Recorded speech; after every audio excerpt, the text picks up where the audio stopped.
إلى حضرة النبي صلى الله عليه وسلم وآله الكرام وأصحاب العظام. شيء لله لهم الفاتحة. أعوذ بالله من الشيطان الرجيم. بسم الله الرحمن الرحيم. الحمد لله رب العالمين الرحمن الرحيم مالك يوم الدين. إياك نعبد وإياك نستعين اهدنا الصراط المستقيم صراط الذين أنعمت عليهم غير المغضوب عليهم ولا الضالين آمين. أعوذ بالله من الشيطان الرجيم. بسم الله الرحمن الرحيم. الحمد لله رب العالمين والصلاة والسلام على أشرف الأنبياء والمرسلين وعلى آله وأصحابه أجمعين. اللهم يا عليم علمنا من علمك ما ترضى به عنا ولا تؤاخذنا بما تعلمه منا. يا عليم خلقنا بخلق العلم وحققنا بحقائق العلم. رب اشرح لنا صدورنا ويسر لنا أمورنا واحلل عقدة من ألسنتنا يفقه أقوالنا والحمد لله رب العالمين. أعوذ بالله من الشيطان الرجيم. بسم الله الرحمن الرحيم. السلام عليكم ورحمة الله تعالى وبركاته. الحمد لله والصلاة والسلام على رسول الله وعلى آله وصحبه ومن والاه. أشهد أن لا إله إلا الله وأشهد أن محمدا عبده ورسوله. قال رب اشرح لي صدري ويسر لي أمري واحلل عقدة من لساني يفقه قولي. أما بعد. Yang berusaha pengurusi surau serta dengan ahli jawatan kuasanya, ashabul fadilah, tuan-tuan guru, tuan-tuan imam, tuan-tuan haji, puan-puan hajah, tuan-tuan, puan-puan, hadirin, hadiran yang dirahmati Allah Subhanahu wa taala sekalian. Alhamdulillah tuan-tuan dan puan-puan, syukur kita pada Allah Subhanahu wa taala kerana masih lagi diberikan kesempatan dan ruang untuk kita bertemu pada malam ini tuan-tuan. Sama-sama dapat kita meneliti dan berusaha memahami kalam Allah Subhanahu wa taala yang diturunkan kepada Rasulullah untuk disampaikan kepada kita semua. Mudah-mudahan timbul zahirnya keberkatan dalam hidup kita apabila kita sentiasa menjadikan Al-Quran ini rakan sahabat kita, insya-Allah, mudah-mudahan. Dan minta maaf tuan-tuan, malam ni isyak kan kita berhentilah rasa demam rasa ni. Sukan tadi berjemur kan, habis terbakar muka dah. Ada daripada pagi sampai ke tengah hari. Tak berhenti-berhenti kan. Jadi kan kalau ada tenaga kan lebih sikit, kalau tak ada tenaga kan azan kita berhentilah. Tapi ala kulli hal tuan-tuan, kita masih lagi insya-Allah ada masa ni untuk kita sama-sama melihat. Dan pada malam ini insya-Allah kita akan mula pada ayat yang ke-17, muka surat 14 insya-Allah tuan-tuan, kita baca sama-sama. A'udzu billahi minasyaitonir rajim. Bismillahirrahmanirrahim. Inna yawmal fasli kana miqata. يوم ينفخ في الصور فتأتون أفواجا وفتحت السماء فكانت أبوابا وسيرت الجبال فكانت سرابا إن جهنم كانت مرصادا للطاغين مآبا لابثين فيها أحقابا لا يذوقون فيها بردا ولا شرابا إلا حميما وغساقا جزاء وفاقا إنهم كانوا لا يرجون حسابا وكذبوا بآياتنا كذابا وكل شيء أحصيناه كتابا فذوقوا فلن نزيدكم إلا عذابا صدق الله العظيم. Inna, semua nun yang bersabdu kita baca dengan dengung qadar 2 harakat. Jadi bila kita jumpa setiap nun yang bersabdu, dengungkan 2 harakat. Inna yaumal fasli kana miqatan. Miqatan, semua huruf hijaiyah, maksud saya daripada huruf alif, hamzah, alif sampai ke ya. Alif tak masuk ya sebab alif ni huruf mad, dia tidak menerima baris. Alif tidak menerima baris, dia huruf mad. Yang menerima baris tu huruf hamzah, bukan huruf alif. Maksudnya ba, ta, sa, jim, ha, kha sampai ya, yang apabila dia berbaris 2 di atas dan kita berhentikan dia bacaan miqatan, kita nak berhenti kat miqatan ni, maka bila dia baris 2 di atas, kita buang 1 baris je. Miqatan jadi miqata. Baban jadi baba. Ta pula. Nabatan jadi nabata.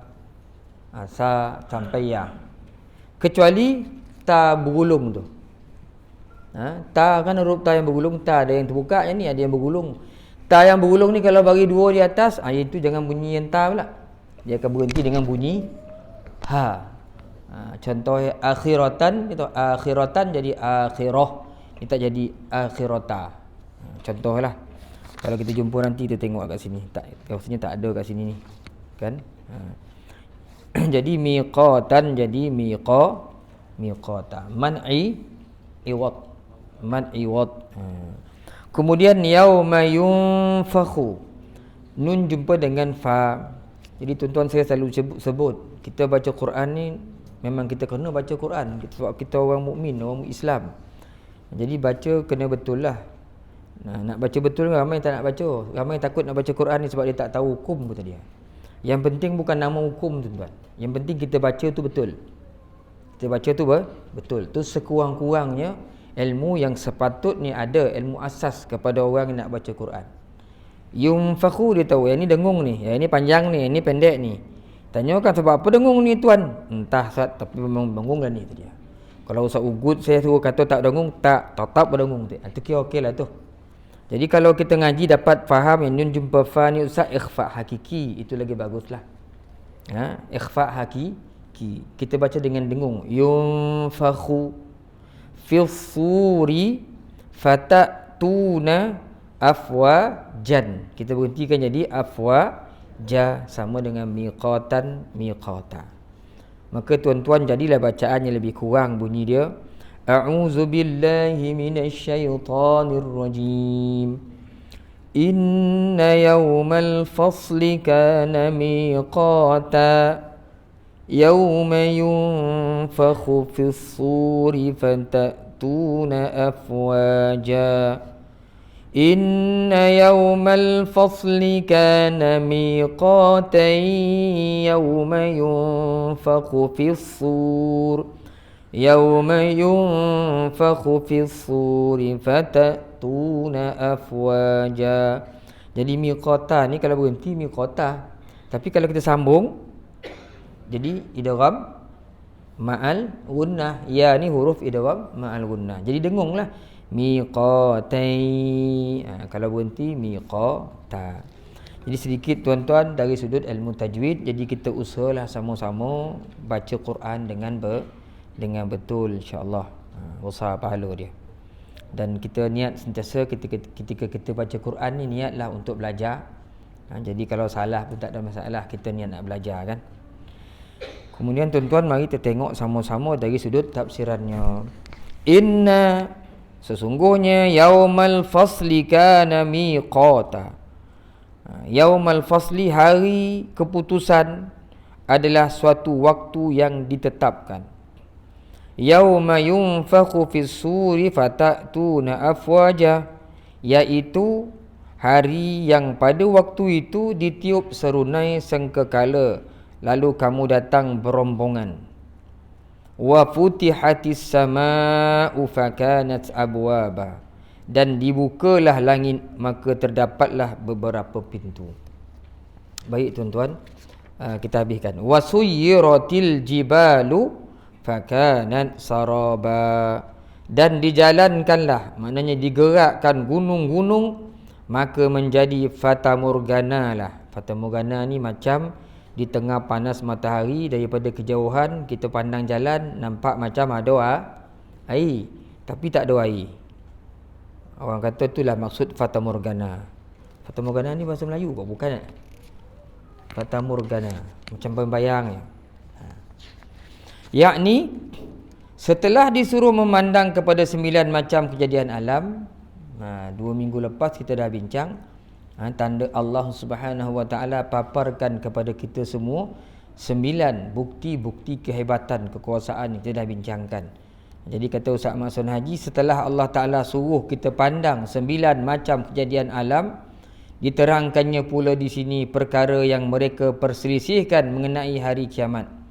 Hari kiamat itulah hari keputusan mengenai hisab, yakni perhitungan amalan makhluk yang telah ditetapkan dan dijanjikan oleh Allah kepada umat terdahulu dan terkemudian, bahawa mereka bakal diberi ganjaran atau seksaan, dan akan disisihkan orang-orang yang berdosa dari orang yang diberi ganjaran. Okay. Itu maksud ayat inna yaumal fasli kana miqata. Jadi yaumal fasli ni hari keputusan. Keputusan apa? Bukan keputusan pilihan raya ni. Hari keputusan, diputuskan amal-amalan dulu-dulu sampailah hari kiamat ni. Diputuskanlah segala janji-janji Allah Ta'ala kepada orang. Kalau buat baik, ni dia balasan ni. Kau buat jahat, ni dia balasan. Hari tu Allah Ta'ala putuskan. Atau maksud juga keputusan ni yaumal fasli, maksudnya hari Allah Ta'ala pisahkan. Fasal ni pisahkan. Pisahkan apa? Pisahkan antara manusia mukmin dengan manusia kafir. Hari itu tak duduk sama, pisahkan. Dengan maksud juga yaumal fasli ni, hari pemisahan ni Allah Ta'ala pisahkan dari sudut martabat manusia mengikut amalnya. Jadi orang dekat akhirat besok, dia ada maqam martabat kita sendiri berdasarkan amalan yang dia buat. Kan? Atas muka bumi ni pun ada kedudukan kita berbeza-beza, status orang kan. Di akhirat pun macam tu juga, berdasarkan amalan.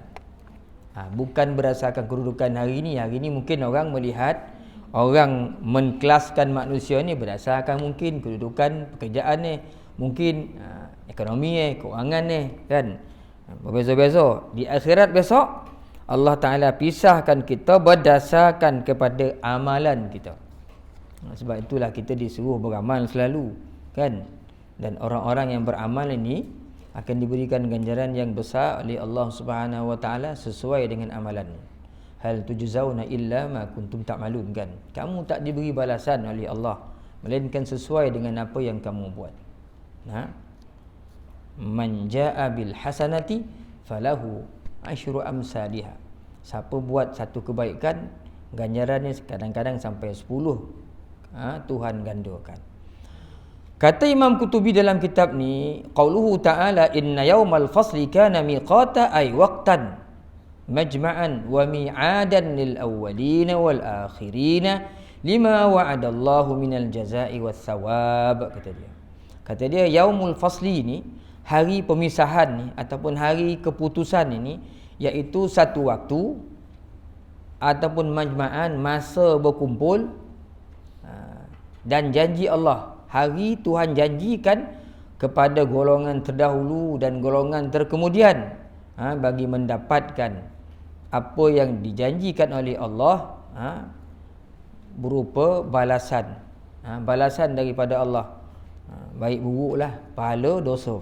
Hari itu diputuskan, dihimpunkan manusia dan diberi nama yaumul fasli. Hari itu hari keputusan ataupun hari pemisahan, kerana pada itu Allah Subhanahu Wa Ta'ala memisahkan, memutuskan keputusan, buat keputusan baina khalqihi ni, di kalangan makhluk-makhluknya. Hari itu Tuhan buat Allah Ta'ala buat keputusan berdasarkan amalan masing-masing.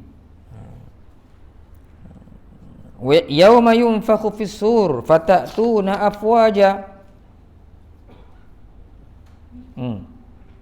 Kemudian disebut oleh Ustaz Ahmad Sunaji di sini, pada hari itu pula serunai sangkakala ditiup pada kali kedua untuk membangunkan orang mati dari kubur.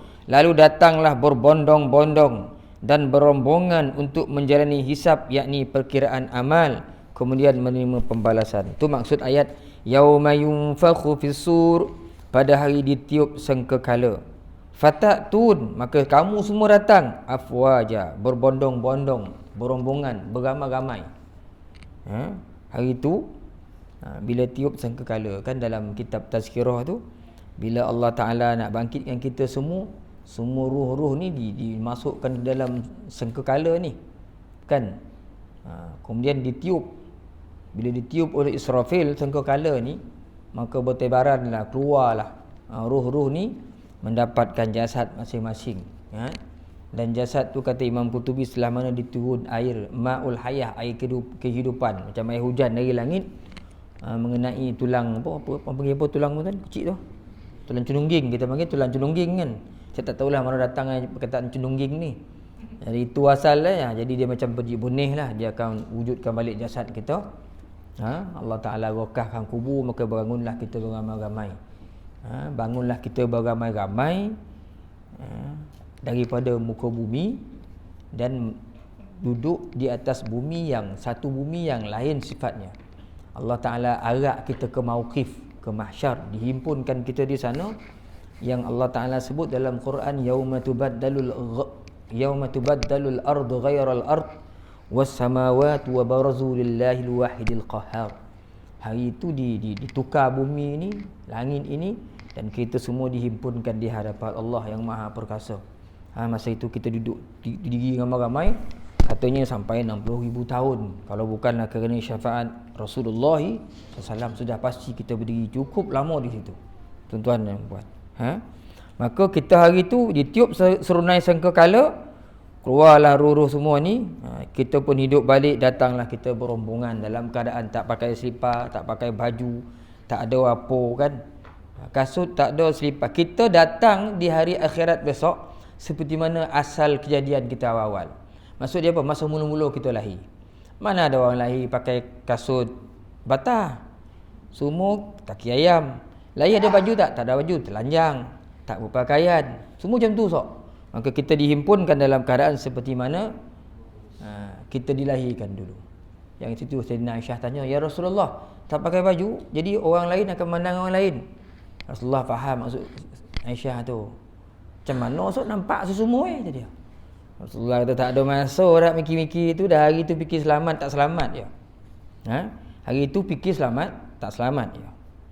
Hari ni kita kau nak jatuh motor kau, tercabut seluar, sobekkan seluar lagi. Walaupun dalam keadaan terdosak tu, hari akhirat tu tak ada masa nak fikir tu semua tuan. Yang fikir kita adalah selamat atau tidak kita pada saat itu. Kan hari yang menakutkan sebenarnya bagi orang yang tidak beramal, tidak beriman. Tetapi orang yang beriman, bila tak kala dia sakit, dia nak dimatikan oleh Allah, tak sabar-sabar roh dia keluar. Roh ni tak sabar-sabar untuk keluar bertemu dengan Allah. Adapun roh orang kafir tak nak keluar kerana takutkan Allah. Sebab itulah bila kita ngaji kitab tu, Tazkirah tu, kita tengok kan, orang-orang yang beriman ni bila nak meninggal, roh cabut senang.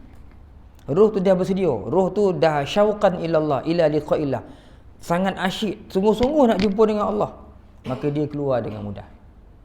Daripada hujung-hujung kuku, daripada bawah-bawah kulit, bulu-bulu ni semua, dia keluar elok, ya, ikut mana Israel tarik. Orang-orang kafir, sebab itu dibayangkan oleh Nabi, menarik roh orang kafir seolah-olah seperti menarik besi cucut daging tu, yang kita balut dengan kain bulu, kita tarik tu, tercabut-cabut bulu tu. Kan? Bahasa kita digahai kain bulu tu, tercabut-cabutlah kain bulu tu. Begitulah tamsilan, perbandingan, perumpamaan nak menarik keluar roh orang kafir. Kita nak cabut pokok, kan? Hari ni tanam pokok bunga koteh, beli RM10 dah ke pasar atas, tanam hari ni. Sok pergi cabut kan, senang je. Tapi kalau pokok tu dah berakar, dah 5-6 tahun, je cabut. Kita cabut bulu rumah kita sudah. Hilang bulu ketiak apa semua, baru cabut pokok tu. Macam tu lah roh. Berpuluh tahun dia duduk dalam jasad ni. Tiba-tiba nak keluar dia. Lepas itulah nak keluar dah tahulah ni masak kan ni. Bertemu dengan Allah Ta'ala. Adalah dulu masa hidup macam-macam perangai. Seolah-olah bergayut-gayutan lah dia. Di jasad ni tak mahu dia keluar. Takut. Ditarik oleh para malaikat. Kalau kita ngaji surah apa? Surah An-Nazi'at. Wan-Nazi'ati wan-Nashitati nashta tu kan. Malaikat pencabut nyawa dengan keras, dengan kasar. Ada yang dengan lembut. Dengan kasar ni untuk orang kafir. Begitulah keadaannya. Takut nak keluar. Nak bertemu Allah, nak dihimpunkan di mahsyar. Pada hari yauma yunfakhu fis-sur. Kata Imam Qurtubi, yauma yunfakhu fis-sur, pada hari ditiup sangkakala, iaitu ai lil ba'si, iaitu ketika nak dibangkitkan manusia. Fatatuna, kamu pun datang ke mana? Ila maudhi'il ard, datang ke tempat penghimpunan. Tempat kita dihimpunkan. Semua orang akan tahu di mana dia nak pergi. Tak ada dah bangun tu, mana nak pergi? Mana nak pergi tak ada. Semua tahu ni dah tempat. Diarahkan kita ke sana, kita datang dalam keadaan afwaja. Afwaj ni maksudnya berombong-rombongan. Ai umaman, kullu ummatin ma'a imamihim. Umaman, umat per umat, ikut umat. Dan setiap umat tu dia ada imam dia, ada ketua masing-masing. Berkumpulan-kumpulan, berkelompok-kelompok datang, beramai-ramai. Di pada zaman Nabi Adam alaihi salam sampailah ke zaman Nabi Muhammad sallallahu alaihi wasallam. Tuan-tuan bayanglah perhimpunan pada ketika itu. Kalau ikut Imam Qurtubi pun hari itu dibangkitkan semua, habis haiwan-haiwan pun, kambing-kambing, singa-singa, lembu pun semua dibangkitkan pada hari itu. Kemudian dimatikan kembali. Yang tinggal adalah manusia dan jin yang akan dihisap, dihitung segala amalannya oleh Allah Subhanahu wa taala. Dan ada pandangan yang mengatakan afwajan ni maksudnya zumaran wa jama'at, maknanya berkelompok-kelompok. Datang berkelompok-kelompok, beramai-ramai. Rasanya baru bahaskan ayat ni, Kek Surah Haji Leman ya. Tu tengok macam dah baca, yelah Kek Haji Leman dokek benar tarikh lagi ni. Tapi tak apalah tuan-tuan, kita ulang-ulang mana yang dah dengar tu. Dia kuatkan lagi ingatan dia. Di sini ada dibawakan satu hadis daripada Muaz bin Jabal. Apa yang berlaku di hari besok kita dikumpulkan oleh Allah Subhanahu wa taala. Di mana warawa min hadis Muaz bin Jabal, diriwayatkan daripada hadis Muaz bin Jabal. Dia berkata, Muaz bin Jabal tanya Rasulullah, wahai Rasulullah, apa pandangan kamu pada ayat pada hari ditiup sangkakala maka kamu datang secara berbondong-bondong? Jadi Sayyidina Muaz bin Jabal ditanya Nabi, apa pandangan kau ya Rasulullah tentang ayat yauma yunfakhu sur ni, maksudnya apa? Kata Sayyidina Muaz bin Jabal.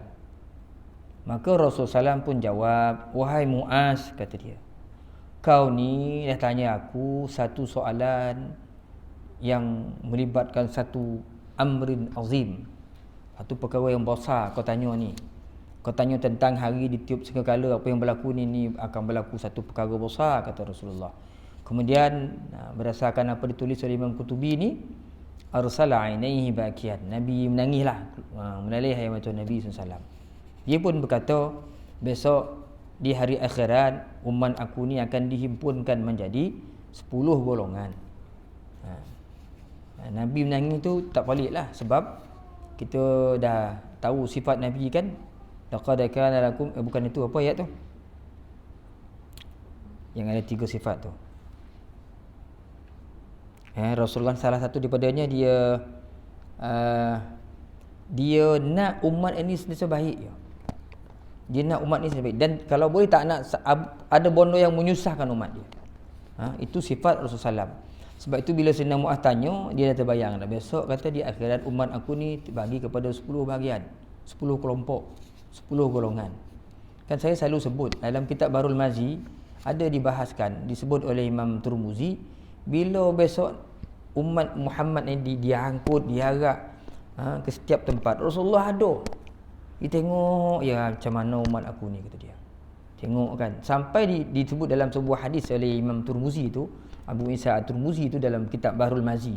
Tuan-tuan tengok, ketika ditimbang amalan kita, Rasulullah tengok, datang dia tengok, ya mana borek ni, kiri ke kanan. Bila dia melihat belah kiri lebih berat, maka dia ambil kopiah diletak belah kanan. So belah kanan tu borek, tak dia borek lagi, dia ambil selendang diletak belah kanan dia, suruh borek lagi, tak dia borek, sampai malaikat menegur, wahai Muhammad, bukan urusan kau lagi dah. Ni di akhirat ni, dulu kat dunia dulu urusan kau, sekarang ni kau dah habis dah tugas kau masuk dalam syurga.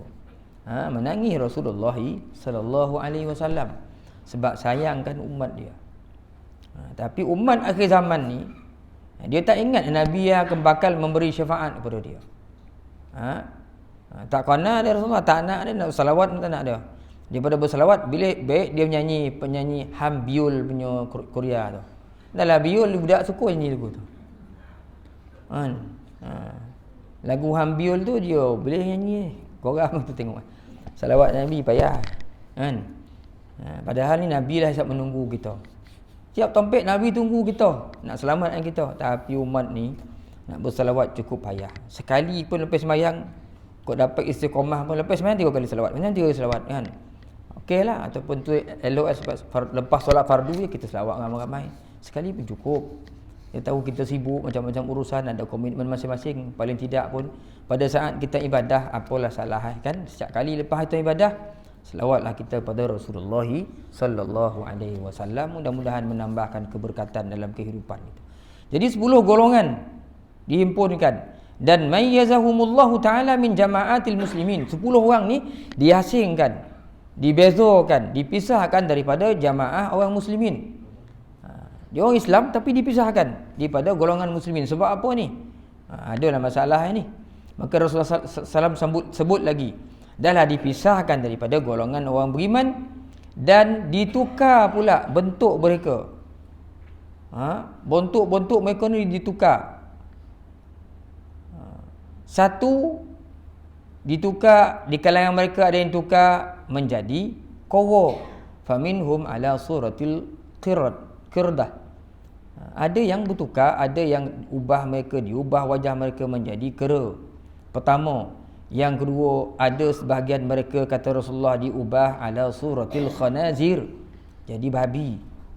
Ketiga, ada yang berjalan terbalik, munakkasuna arjulahum a'lahum, jalan terbalik, muka ke bawah, kaki ke atas, dan wajah mereka diseret, muka kat bawah, kaki ke atas. Ini kita dah bahas di masjid dulu kan. Orang yang berjalan dengan mukanya, sehingga sahabat tanya, ya Rasulullah, macam mana jalan pakai muka ni? Rasulullah tanya, siapa yang buatkan kamu boleh berjalan pakai kaki? Sahabat kata, Allah Ta'ala lah. Kalau Allah Ta'ala boleh buat manusia jalan pakai kaki, takkan tak boleh buat manusia jalan pakai muka. Kaki ke atas, kepala ke bawah, dia berjalan, menyeret wajahnya. Sebahagiannya, kata Rasulullah, ada yang buta. Dalam buta, ya taraddadun, dia tak tahu luhala ada berjalan, tak tahu ke mana nak jalan. Langgar sanun. Sebahagiannya pula, kata Rasulullah, pekak. Dalam pekak, bisu pula, la yaqilun. Pekak, bisu dan tak boleh fikir. Hilang akal. Sebahagian mereka, lidah mereka terjulur sehingga sampai ke paras dada, terkeluar lidah. Lidah terjulur sampai ke paras dada, dan mengalirlah nanah, yasilul qaih, daripada mulut mereka mengalir. Ni lidah keluar mengalir nanah mulut, sehingga menjijikkan orang yang melihat pada ketika itu. Sebahagian mereka terpotong pula aidihim wa arjulihim, potong tangan kaki, potong. Sebahagian mereka disalib oleh Allah Ta'ala di batang-batang kayu yang dibuat daripada api. Batang kayu yang menyala, ada api, salib kat situ. Sebahagian mereka sungguh-sungguh busuk. Baunya lebih busuk, asyaddu natnan minal, daripada bangkai. Lebih busuk lagi daripada bangkai bau dia. Dan sebahagian mereka pula memakai baju panjang Dalam baju panjang pula, mau lokek pula kek kulit yang dibuat daripada tar. Bayangkan panih pula tu. Tar. Tambahlah lagi. Kemudian dan baju itu melekat pula di kulit-kulit mereka, menyeksa mereka. Kan? Kita buat rumah, kita tar semua, kita tengok baju tengah hari, panas, hangit rumah kita. Ini baju tu daripada tar, pakailah baju tu, melekaplah kat kulit. Satu bentuk penyiksaan daripada Allah Subhanahu Wa Taala. Maka Nabi terangkan, adapun orang yang wajah koro ni, apa kesalahan dia? Fal qattatu minan nas. Dia tu dulu masa hidup kat bumi ni, dia suka mengadu domba. Mengadu domba ni bukan ambil kambing, laguan kambing tu. Dia laguan orang. Istilahnya mengadu domba kan. Apa ikut orang ni, kau tahu si Ahmad tu khabar kau cina. Kau tahu tak Abu khabar kau cina. Bergaduh kawan tu. Ini dia batu api dua ni. Mengadu domba orang ataupun disebut namam. Jadi yang saya baca ni tuan-tuan adalah dicatat oleh Imam Qurtubi ni berdasar apa yang telah disebutkan oleh Imam Suyuti rahmatullah alaih. Imam Suyuti karang tulis dan Imam Qurtubi ambil daripada Imam Suyuti rahmatullah alaih. Walaupun saya rujuk 2-3 kitab, ada yang mengatakan ini adalah ni cerita ni hadis ni kata dia, hadis dhaif kata dia. Tadi kita ambil kira Suyuti tu siapa? Bukan Syukur bawah tu tulis hadis ni. Suyuti, Imam Suyuti. Jadi sekurang-kurangnya kalau tidak pun kita dapat ambil jangan ingatan.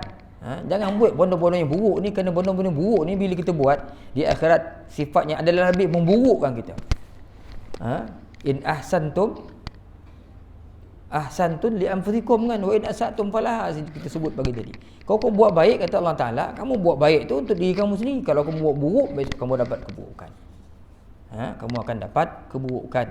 Man amila salihan min zakarin aw unsa falanuhyiyannahu hayatan thayyibah wa lanajziyannahum ajrahum bi ahsani ma kanu ya'malun. Siapa yang buat baik dalam muka bumi ni, di kalangan lelaki dan perempuan, dia buat amal baik. Jadi orang berjuih lah, kata orang Kelantan, juih duduk tu ni. Besok Allah Ta'ala sebut falanuh, fa ni, fa takkid ni dah ada fa, la jawab, fa jawab kepada man tadi. Dia akan dapat, Allah Ta'ala hidupkan dia dalam fala yayannahu hayatan thayyibah. Dia akan dapat kehidupan yang sempurna, yang bagus, yang baik, orang yang beramal soleh di dunia. Di akhirat besok wala najziyannahum ajrahum bi ahsani ma kanu ya'malun. Tuhan akan balas dia lebih baik dengan apa yang dia buat. Kita hari ni bekerja sikit gaji bekerja baik besar gaji Allah Taala tak macam tu. Kita buat sikit berkali-kali ganda balasan daripada Allah. Jadi yang kita buat pun bukan untuk siapa-siapa, untuk diri kita sendiri sebenarnya tuan-tuan. Kan? Jadi apa yang kita baca ni diriwayatkan Imam Qurtubi, dia ambil, dia salin daripada Imam Suyuti rahmatullah alaih. Jadi orang yang muka macam kau tu besok, itu masa kat dunia ni dia suka melagu-laguan orang. Adapun orang yang berwajah babi ni, suratul khanazir ni, maka dia adalah orang yang suka makan benda yang haram, benda yang kotor, benda yang haram, dia makan. Dia pegang prinsip membujur lalu melintang patah. Membujur ya. Apa tak kira, janji boleh disopah, dia sopah. Halal haram tu duduk belakang. Saya sebut, saya ingat guru saya sebut dulu masa ngaji tu. Orang ni yang membujur melintang patah ni, dia kalau yang berkaki ompek, meja dia tak makan sebab korek. Kalau lembut meja pun tu disopahnya. Tu yang kaki ompek. Kalau yang menyoli tu kereta api sebab dia bosi. Kalau kereta api tu ke papan tu habis dia cakar agaknya. Menyoli kereta api sebab dia ni. Yang terbang ke apa terbang? Hal lain tu habis sopah makan. Ini orang jenis ni. Bila banyak makan matak kira halal haram, besok di akhirat jadi macam khanazir atau khinzir. Jadi babi lah. Yang babi hari ni semua dimakan kan. Tong sampah kat bawah tu dia lah yang ngolek-ngolek kan. Kita halau pun dia halau kita balik. Kita pun marah. Babi betul babi tu. Memang dia babi pun. Kan? Kadang babi masuk pokan lah kan. Dulu kita jumpa babi ni ke kampung. Hari ni babi dia masuk pokan lah. Ada kau tanda-tanda kita ni dah tak elok dah. Babi dah duduk sama kita pula dah. Kan? Wallahu a'lam. Tak tahulah. Kemudian tuan-tuan, kita ambillah hadis ni. Sikit kan. Orang yang apa kesalahan orang yang munakkasuna ru'usahum ni. Orang yang kaki kepala ke bawah, kaki ke atas ni. Orang itu adalah fa'akaltur riba. Orang yang makan riba. Riba ni kan selalu ambil lebihan kan. Riba bagi hutang RM10, ambil lebih lagi. Yang lebih tu kita panggil riba lah. Jadi sistem yang kita tak payah lagi ni. Sehingga ada ulama mengatakan akhir zaman ni masuk umat yang tak boleh lagi daripada riba. Beli rumah, beli kereta, mana orang boleh cash kan. Sampai ulama-ulama kita, pakar-pakar ekonomi Islam kita cubalah usaha-usaha kan, carilah jalan. Kita pun tak apa faham dengan ekonomi ni.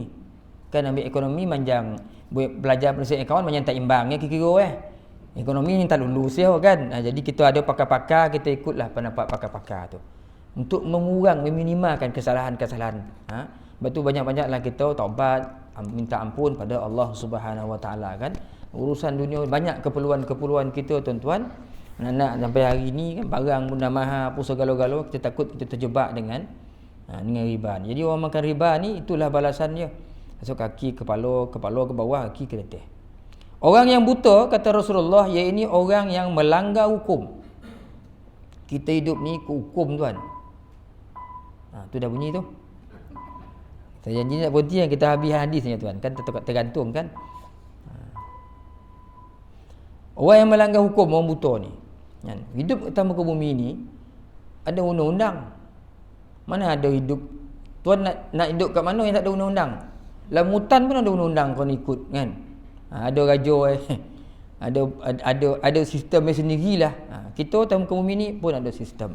Dan kita dah diajar oleh Nabi Muhammad sallallahu alaihi wasallam kan dunia ni ad-dunya sijnul mu'minin wa jannatul kafirin. Dunia ni dia jadi penjara kepada orang-orang beriman. Kenapa nak jadi penjara? Sebab kita terikat dengan undang, dengan hukum. Kita sentiasa diperhatikan oleh kiraman katibin. Apa yang kita buat semua dicatat. Jadi kita sampai ada orang merasakan, wih, dia rasa dikongkong hidup ni. Jangan kata dikongkong, patutnya rasa dijaga. Ada yang menjaga kita. Jadi kita tak boleh buat sembrono je. Ada undang-undang. Sampai waktu kau nak semayang, duit lebih kau nak bayar zakat. Nak keluar kena tutup aurat, cakap dengan orang kena baik-baik. Macam-macam undang-undang yang kita kena ikut. Sampai ada di kalangan manusia yang tak apa nak sabar, dia langgar undang-undang tu. Hilanglah halal haram ni, dilanggar semua. Orang ni besok dia akan dibutakan oleh Allah Ta'ala di akhirat besok. Berdasarkan hadis ni. Kemudian yang pekak, yang bisu ni, iaitu orang yang yu'jibuna bi'amalihim. Orang yang yu'jibu ni, dia rasa takjub. Dia ujub, dia suka, dia rasa takjub dengan amalan dia sendiri. Kalau dia takjub dengan amalan sendiri, besok orang ni akan jadi akan dibangkitkan dalam keadaan pekak dengan bisu. Jadi kita tak boleh rasa ujub. Takjub ni ujub ni orang tak nampak tuan, sombong nampak, lagak gayo Ujub ni dia seorang kita tahu kan. Tak banyak kali kita bahaskan. Dipandang orang, dia rasa dalam surau ni saya rasa saya paling handsome sekali tadi kan. Jadi ujub lah tu. Orang tak tahu pun. Atau dipandang dalam surau ni. Tengok kat majlis tu dalam banyak-banyak ni orang semua pakai baju batik, tapi saya rasa batik saya ni paling lawa tadi. Dia ujub mogah seorang, mogah. Dia seorang dia tahu. Dia jobo, dia rasa melayang rasa yang itu ujub lah tu. Atau dia rasa saya tengok dalam surau ni Ihsaniyah ni, muka saya ni yang paling selalu ada kat surau ni. Orang ni kadang ada, kadang tak. Kalau saya ni memang ada selalu tadi. Tak pernah miss surau ni tadi. Damam pun saya pergi, dia cakap seorang ni tu. Oh, alhamdulillah lah tu. Dia rasa dia bagus lah. Yang itu ujub. Ujub ni besok pokak dengan bisu. Dan orang yang julu lidah sampai ke bawah bagi dada ni, lidah tu keluar sampai ke dada, ini adalah ulama. Ingat ulama pun tak ada masalah, ada masalah. Ataupun qusas ni tukang bawa cerita, tukang dongeng, tukang bawa cerita lah, bercerita, suka bercerita, tetapi cerita dia tu yukhalifu qaulahum fi'lahum. Cakap berlawan dengan apa yang dia buat. Kita ni hidup tuan-tuan dah akhir zaman ni. Contoh. Tak ada mana yang hidup tak dah meninggal ni. Janganlah kita merokok. ulama dah mengabar merokok ni haram bukan makruh tadi.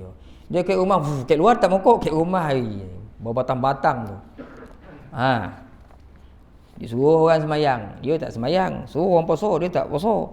Suruh orang bayar zakat, dia kedakut ni tangkai joring. Kan? Macam-macam lah dia buat cakap dia tu berlawan dengan apa yang dia buat. Maka ini orang ni besok lidah Allah Taala panjang julu sampai ke dada ni. Dan orang yang terpotong kaki tangannya itu orang-orang yang menyakiti jiran. Itu jiran ada tersakiti dia.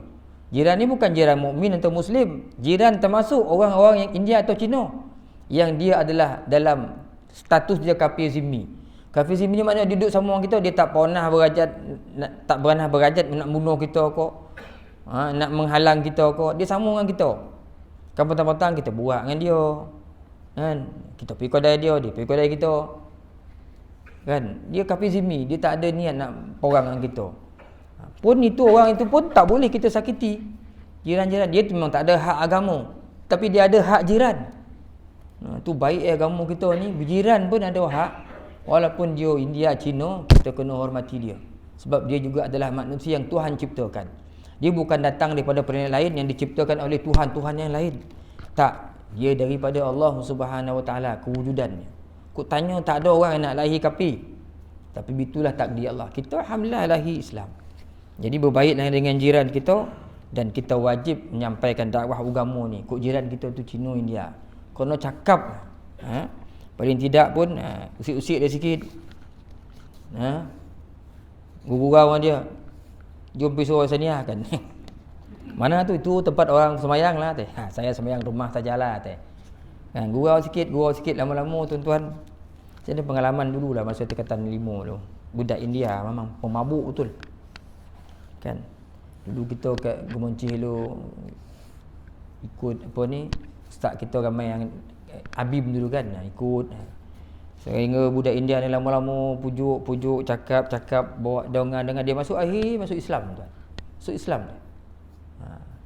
Jiwa asal fitrah manusia ni tuan, dia ada sebenarnya kejadian fitrah dia suci. Kan mak ayah lah menjadikan dia Cina, India apa menjadi dia kafir tak kafirnya. Jadi sebab itulah Islam ni ada dakwah tu, ada urusan dakwah tu, kita kena dakwah. Pujuk balik, hidupkan balik minda bani fitrah dia tu. Akhir nanti dia fikir juga. Tengok dulu mula-mula mengajar di Semenda tu ada dua orang budak India lah. Cik Nasi siapa nama lupa. Saya selalu belajar bahasa India kat budak ni. Dia ada beradik 2 orang, siapa nama. Tu tahun pertama saya lah mengajar di Semenda. Jadi bila kita mengajar pendidikan Islam, dia masuk.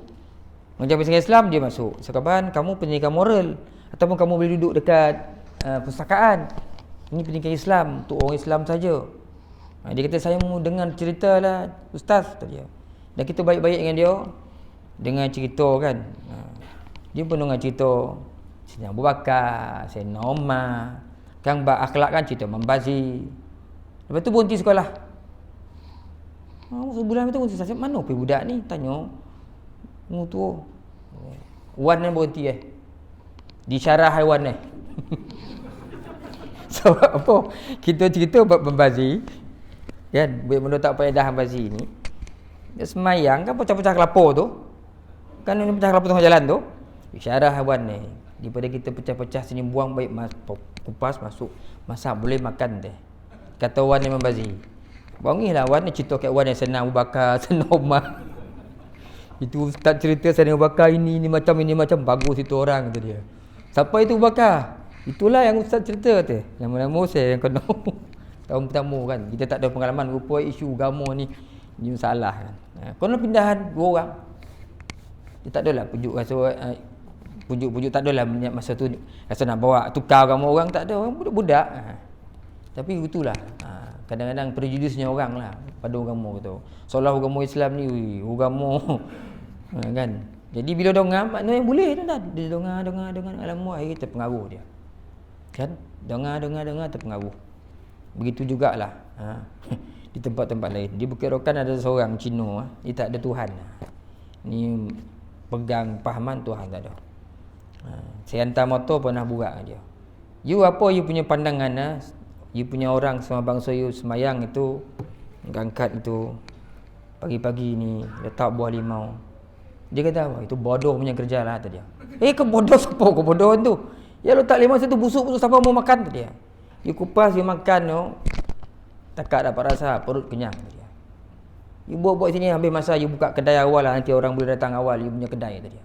Padahal yang dikutuk itu sedia. Ini jenis yang tak ada agama kan. Golongan etis ni, golongan yang tak berpegang pada Tuhan ni. Ada golongan yang macam tu. Kita tak macam tu kan, kita ada agama. Jadi kita ikut agama kita, ajaran. Kalau kata jangan menyakiti jiran, jangan sampai kita menyakiti jiran. Hatta kalaupun dia bukan orang Islam, dia orang kafir zimmi, kena hati-hati. Kemudian orang yang dia salib pada dahan yang dia daripada api ni, itu adalah orang yang dia berusaha mengajak-ngajak orang pada mendapatkan kekuasaan.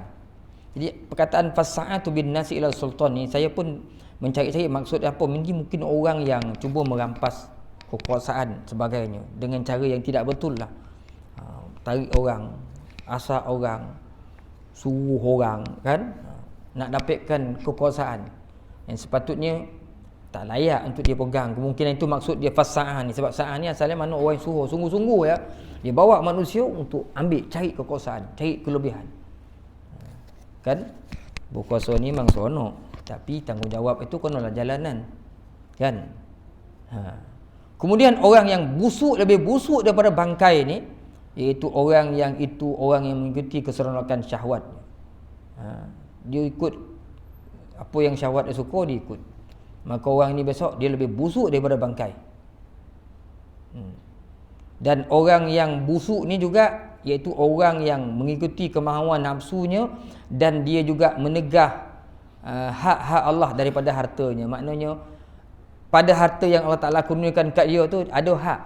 Dia mungkin kena bayar zakat, tu semua dia tahan, dia simpu, tak nak bagi. Jadi kedokut lah, maka orang ini besok di akhirat bau dia lebih busuk lagi daripada bau bangkai. Dan orang yang memakai pakaian yang dibuat daripada tai itu adalah orang-orang yang sombong, ahlul kibir. Orang yang sombong, bongkak tentu pasal sombong, angkuh. Sehingga besok di akhirat Allah Subhanahu Wa Taala pakaikan. Kalau suruh besar bona, hebat bona, gagah bona, kuat bona, pakai baju ni dengan maksud untuk menyeksa, mengazabnya. Itulah yang dicatatkan oleh Imam Suyuti, oleh Imam Qurtubi dalam kitabnya ni. Berdasarkan apa yang dicatatkan oleh Imam Qurtubi, Imam Suyuti, yang diambil daripada riwayat Ibnu Mardawih. Riwayat Ibnu Mardawih. Jadi tuan-tuan, saya ingat cukuplah sekadar tu. Minta maaf tuan-tuan, tak boleh lama. Letih rasa hari ni Jomo tengah panis sukan, tak lari pun, duduk je. Letih, Allah, letih yang lain. Jadi kita berhenti kat sini, dapatlah kita hari ni 2 ayat. Tak apa tuan-tuan, sikit-sikit. Yang penting kita dalam setiap pertemuan kita ini ada sesuatu yang kita dapat. Paling tidak pun timbul kesedaran dalam hati kita, dalam jiwa kita. Ada semangat yang zahir wujud dalam hati kecil kita ni, untuk kita sentiasa cuba berusaha memperbaiki hubungan kita dengan Allah Subhanahu Wa Taala. Sebab tuan-tuan, nak mati ni bukan syarat sakit kan, bukan nak tunggu tua baru mati. Kalau Allah Ta'ala nak, bila-bila masa saja dia akan bawa kita. Cumanya dalam hidup kita ni, sentiasalah kita berharap dan husnuzon dengan Allah Ta'ala. Mesti sangka baik dengan Allah Subhanahu Wa Ta'ala pada setiap qada qadarnya. Jadi kalau kita nak hidup tenang, nak hidup syukur atas muka bumi ni, berdamailah dengan qada Allah Ta'ala. Jangan jadi penentang. Apalah dapat jadi ni, apalah kono ni, cuma susah bona cik duitnya. Bila kita berlawan dengan takdir, kita susah hidup kita. Berdamailah dengan qada dan qadar Allah, insya-Allah akan datang apa yang disebut sebagai ridha kepada Allah. Di samping kita perbaiki diri kita lah sikit demi sikit, mudah-mudahan kita selamat dunia dan akhirat. Aqulu qauli hadza, sallallahu li wa lakum. Assalamualaikum warahmatullahi taala wabarakatuh. Minta maaf tuan kalau ada soalan minggu depan lah. Hari ni soalan makruh lah malam ni. Tidak nak rasa. Bismillah.